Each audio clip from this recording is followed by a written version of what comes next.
Salve a tutti! Quest'oggi io vorrei parlare del fumo della sigaretta. Mi è venuto in mente perché sono andata a guardare sulle cause del fumo e ci sono scritte molte sciocchezze. Io da giovane sono stata fumatrice, a 16 anni ho cominciato a fumare, poi ho smesso. Non ho smesso per sforzo di volontà, ho smesso per altre ragioni che adesso illustrerò. Dunque, la voglia di fumare dicono che viene per imitazione degli altri.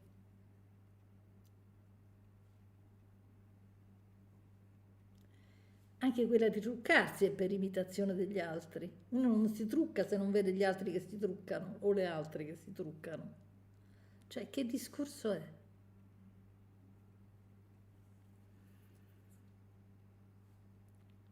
Si fuma per sentirsi adulti.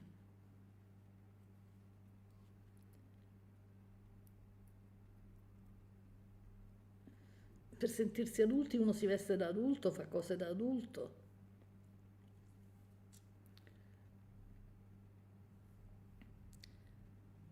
Si fuma perché i genitori fumano, non è vero neanche quello. Io ho fumato, i miei genitori non fumavano, ma ho visto da tante parti di genitori che fumavano e i figli non fumavano o viceversa. Cioè l'unica cosa di cui non si parla è la realtà, cioè che si fuma perché si sta male, perché il fumo è un contenimento del dolore e del nervosismo. Io scoprì che fumare era un tentativo di controllare l'angoscia. E poi scoprì che non era la nicotina che mi dava l'assuefazione, la dipendenza, eccetera, perché quando ho smesso della nicotina me ne sono completamente fregata, ma era il gesto. Il gesto mi conteneva l'angoscia, era un rituale. I rituali sono importantissimi per le persone. Tant'è vero che all'inizio ho comprato una sigaretta che non conteneva nicotina, allora c'erano, poi le hanno tolte pure, adesso non so. E andava benissimo. E poi ho capito che era un rituale appunto per contenere l'angoscia e che non ne avevo più bisogno.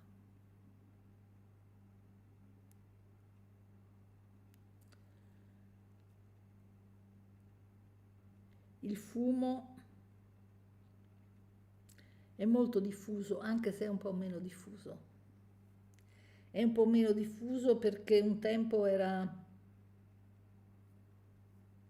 reclamizzato dappertutto, nei film, no? Tutti fumavano, sembrava una cosa elegante, una cosa da adulti bene, da adulti, virgoletta, bene. So di persone che hanno smesso di fumare di donne che hanno smesso di fumare quando erano incinte per non ledere i figli e che poi hanno ricominciato, ma sapevano che avrebbero ricominciato non appena hanno partorito. Quindi non è un vizio, ecco, noi dovremmo risparmiarci questa parola.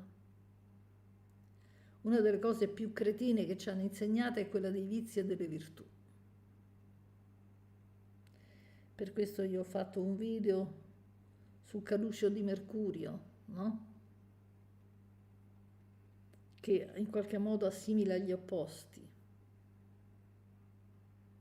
Non esistono le virtù e non esistono i vizi. Esistono cause ed effetti. e noi dobbiamo essere scientifici e capire quali sono le cause e quali sono gli effetti. Si fuma perché si sta male. Non sappiamo di fumare perché stiamo male, ma lo facciamo.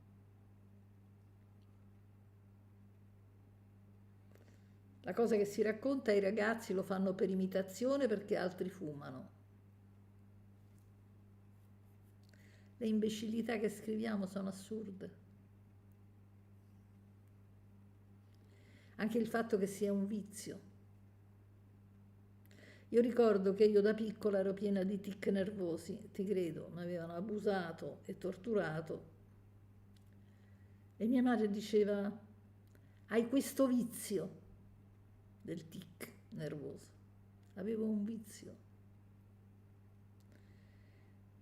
Non un sistema nervoso incontrollabile per il dolore che avevo. Era un vizio, era una viziosa.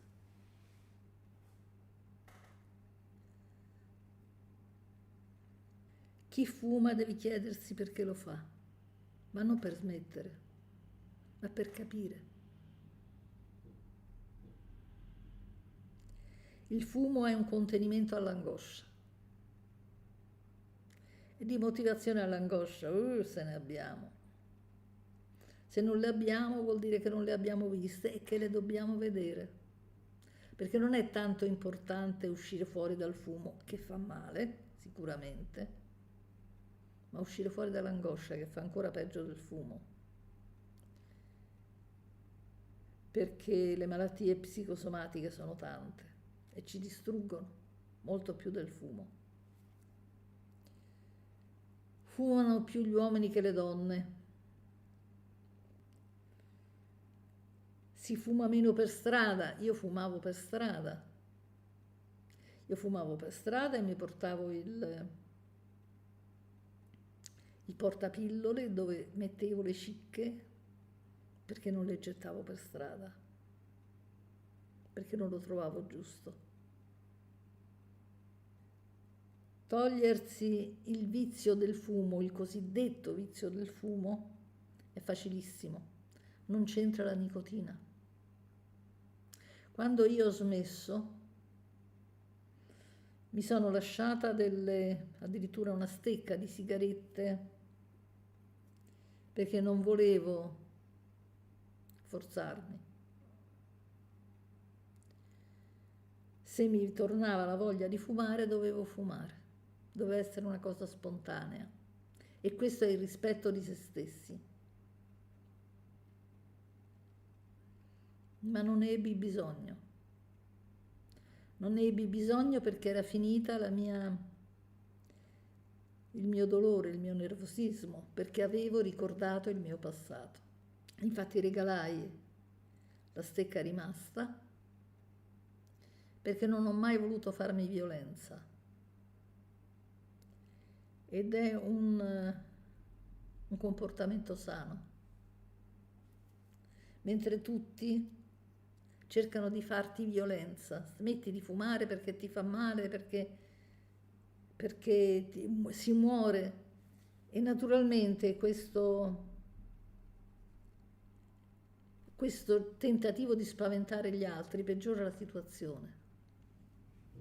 Non c'è rispetto degli altri. Se gli mettete paura, quello aumenta l'angoscia e aumenta il bisogno di fumare. Possibile che non lo capite?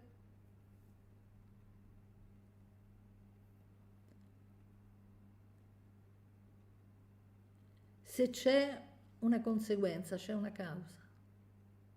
Il fumo è un sintomo, non è un vizio, è un sintomo.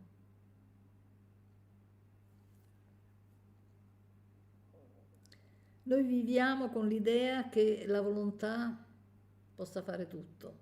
Con la volontà non si può fare niente. E le cose fatte con la volontà spesso sono una violenza.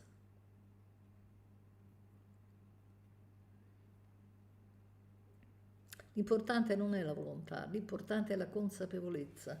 Noi viviamo in una nazione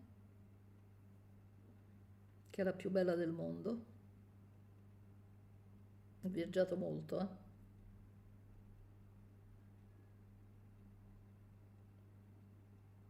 ma è mal governata perché purtroppo abbiamo la Chiesa.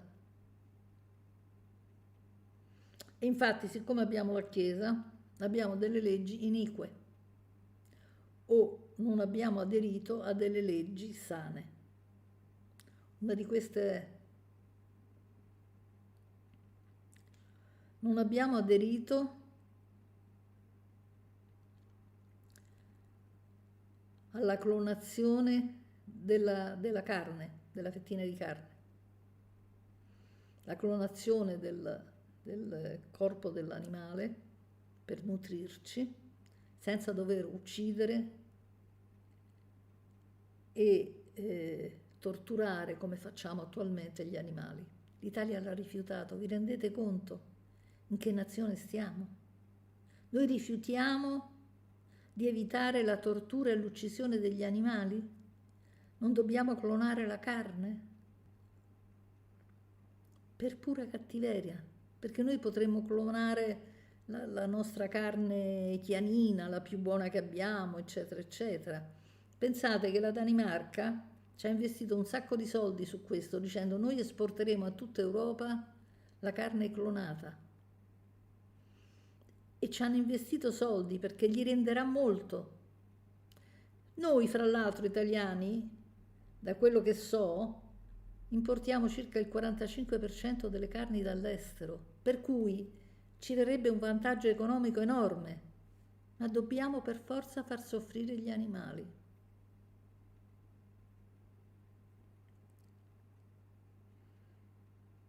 Dice: che c'entra la Chiesa? C'entra, perché l'animale per la Chiesa è un sottoprodotto inutile di cui si può fare quello che si vuole. Io ricordo un prete a scuola che mi disse: sarebbe bene non torturare gli animali, ma se un uomo lo fa non è peccato perché gli animali sono stati fatti per l'uomo. Non conosciamo la pietà. Un'altra legge che non abbiamo in Italia, sempre grazie alla Chiesa, che ci ha fatto rimanere indietro di secoli, è la legge contro l'omofobia.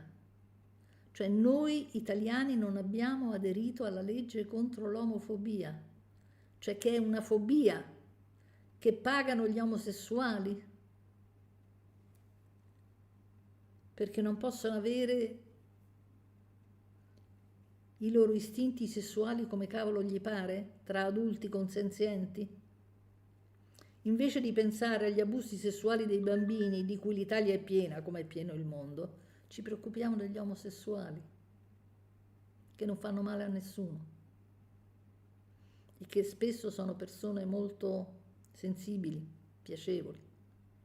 Non solo, ma sempre perché abbiamo la Chiesa, noi non abbiamo aderito alla legge in cui molti altri stati europei, ovviamente, come prima dicevo, hanno aderito, cioè quella di non picchiare i figli.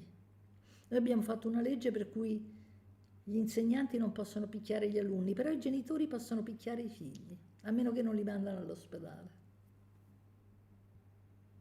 Questa è la nostra Italia. E poi parliamo di Cristo, parliamo di pietà, parliamo di tenerezza, parliamo di amore per gli altri, ma dove?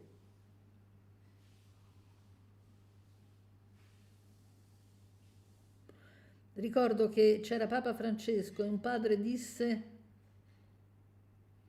io picchio i miei figli ma non sul viso perché non li voglio umiliare.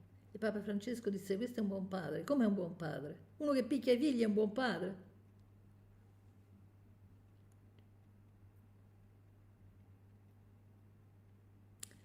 Non c'è nessun bisogno né di picchiare né di mettere in castigo i figli. Se gli vogliamo bene, i figli capiscono quello che gli diciamo e lo accettano. Se non lo accettano, se ne discute tranquillamente, permettendogli e consentendogli di avere le loro idee, perché hanno diritto di avere le loro idee e di avere idee diverse dalle nostre.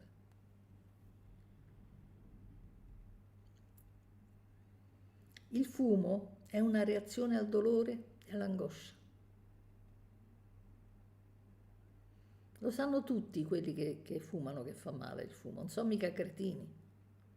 E sulle sigarette gli dicono: vivi per i tuoi cari, non morire, sta attenta che muori. Ma lo sanno che sono cretini, sono deficienti, non lo sanno?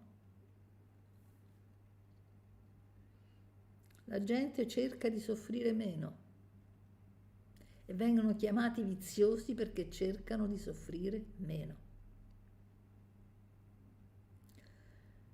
Si è detto: ok, facciamo allora delle sigarette che non contengano carta, che non abbiano la carta che li avvolge, perché quella è cancerogena, molto cancerogena. No.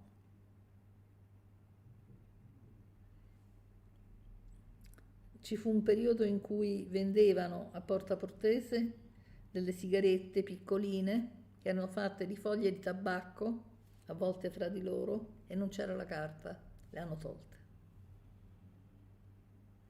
Perché se no le ditte di sigarette come facevano a campare?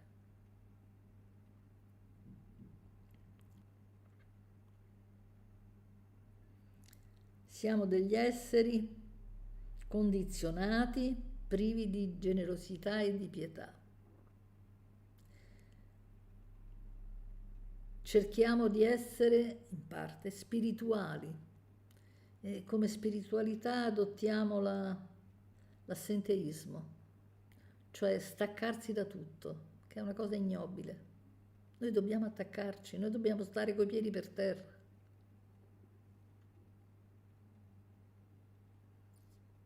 Noi dobbiamo capire gli altri e capire noi stessi, perché se non capiamo noi stessi non capiamo gli altri.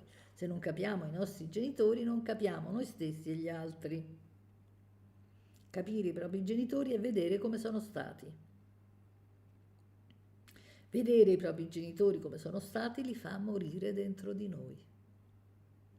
Poi, se sono stati dei bravi genitori, gli vogliamo bene e siamo attaccati a loro in maniera non illusoria, ma vera, per quello cioè che effettivamente sono in grado di darci, per esempio dei buoni consigli, degli aiuti, eccetera, eccetera.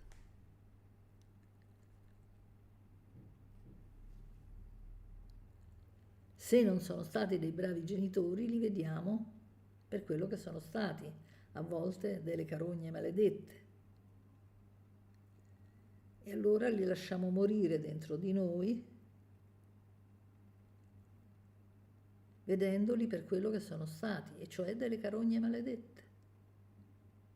E non li perdoniamo, perché se li perdoniamo facciamo un torto gravissimo al nostro bambino interiore, il quale ci maledice, giustamente.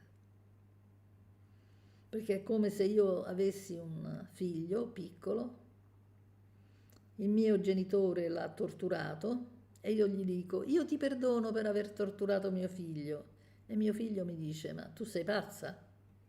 Io non ti perdono né a lei né all'altra. Sei una mia nemica, non mi difendi. Però è difficile staccarsi dai genitori, perché i genitori dentro la nostra mente condizionata sono quelli che ci proteggono sempre. Quando siamo fumatori domandiamoci perché. Perché ci siamo rifugiati nel fumo. Dietro c'è un'angoscia e un dolore. Dietro c'è una sofferenza. Non c'è un vizio, c'è una sofferenza che dobbiamo capire.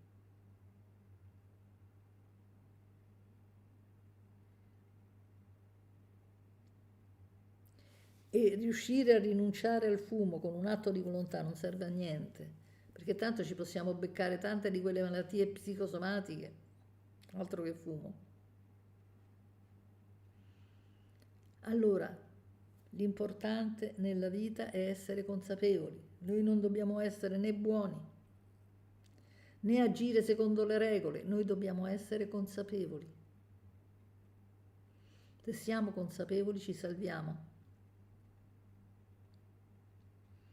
Da che ci salviamo? Anzitutto dalla N, A maiuscolo, N maiuscolo, astrale negativo o astrale nero,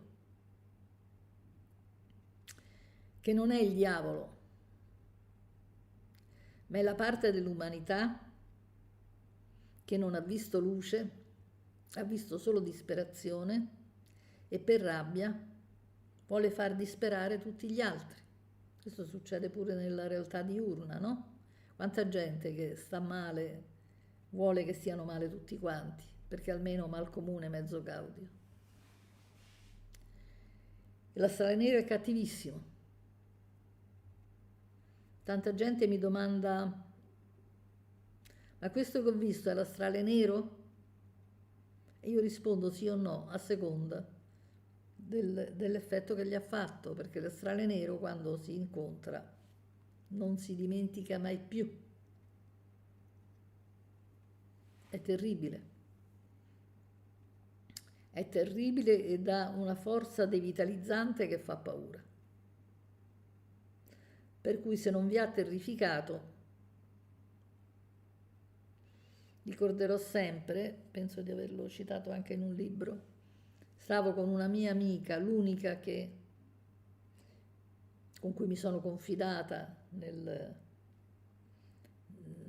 mie peregrinazioni quando ho cominciato a fare questo percorso e incontrare l'astrale nero. Mi ricordo che uscì da casa sua, prendemmo l'ascensore e a un certo punto si presenta una suora, la quale ci chiede se può entrare in ascensore. Naturalmente noi gli diciamo sì, prego, si accomodi. Come entra, io sento qualcosa di terrifico che mi risucchia le energie. La mia amica mi stringe la mano fortissimo e capisco che la sta sentendo pure lei, che non c'entrava niente.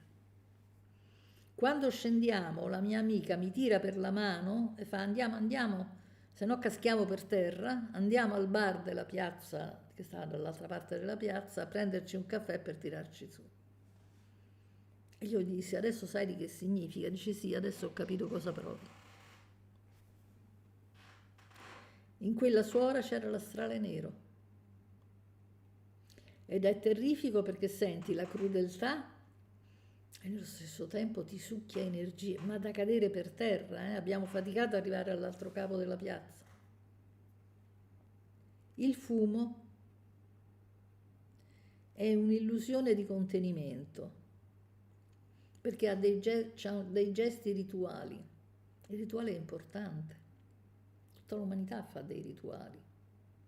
C'è chi non si addormenta la sera se non ha messo il cuscino in un certo modo, la sedia in un altro modo, la coperta in un altro modo, e quanta gente fa un rituale perché c'ha l'angoscia.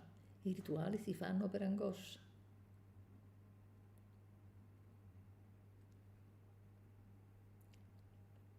I rituali non sono negativi, se hanno una ragione di essere.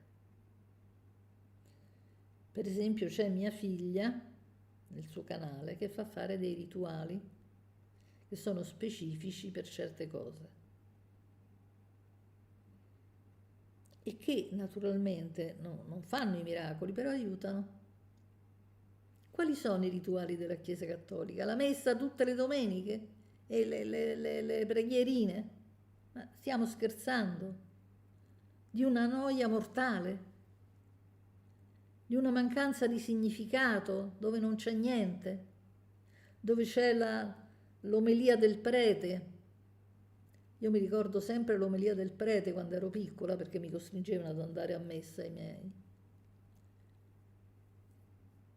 dove parlava sempre con questa voce atona, come i preti parlano sempre a voce atona, compreso il Papa. Perché? Perché non sentono niente, sono completamente assorbiti dal lavaggio del cervello che gli hanno fatto, perché in seminario si fa il lavaggio del cervello.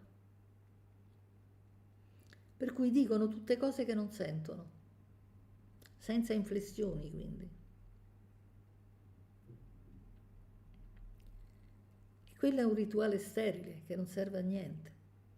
Io vado ogni domenica a sentire sta santa messa, ma almeno un po' di inventiva. Tutte le sante domeniche è la stessa cosa. Quindi, quando noi ci troviamo di fronte al fumo, non dobbiamo tirare fuori le solite idiozie, no? Quello è un vizio. Tutto ciò che sfugge alle regole è un vizio. Le regole sono sacre. Ma le regole di chi? Dei nostri genitori, che l'hanno presa dai loro genitori, che hanno ingoiato tutto quello che gli hanno raccontato.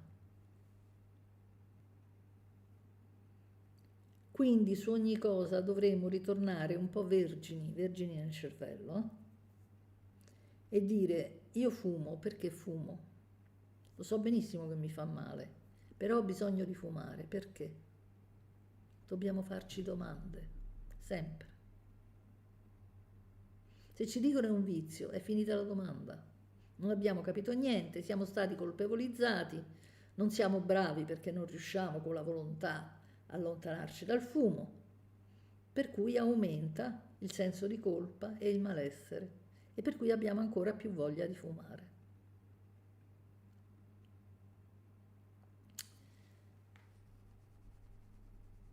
Noi fumiamo perché stiamo male. Questa è la risposta semplicissima. Se stessimo bene non fumeremmo perché lo sappiamo benissimo che ci fa male.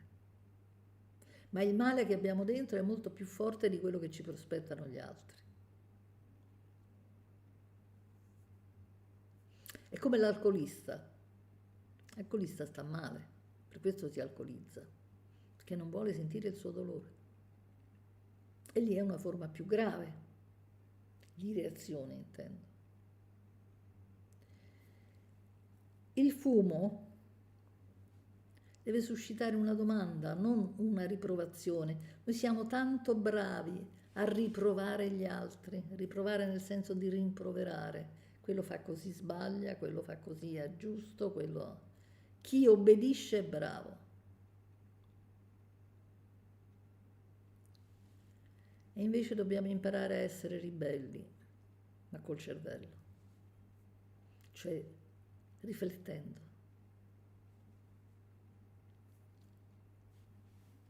Ho detto nell'altro video che il diavolo è quello che si ribella a Dio, no? C'ha questa grande colpa, si ribella a Dio, oddio. Si ribella al padre, a ribellarsi ai genitori.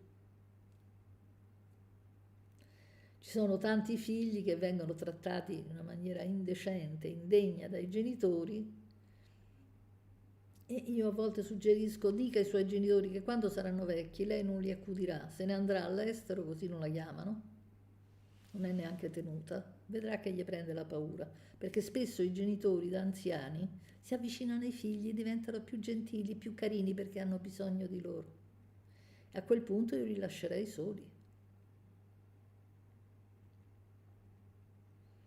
Dice: ma sei cattiva? No, sono giusta. Chi si è approfittato dei bambini ha diritto di essere lasciato solo, cioè la persona ha diritto a lasciarli soli e non si può lamentare se resta solo, perché i bambini sono indifesi e dovrebbero venire per primi nelle famiglie, invece vengono per ultimi. Dovrebbero venire prima dei genitori, e invece i genitori si sentono di venire prima dei bambini, non gli va bene come sono i loro figli, li hanno fatti ma gli sono riusciti male e sono arrabbiati. Invece di dire cosa non va in me, dicono cosa non va nei miei figli. Allora, se un figlio fuma, non gli rompete le scatole, ditegli: tesoro mio, che c'è che non va? Cosa ho fatto di sbagliato con te? Fatevi un esame di coscienza. Un saluto a tutti.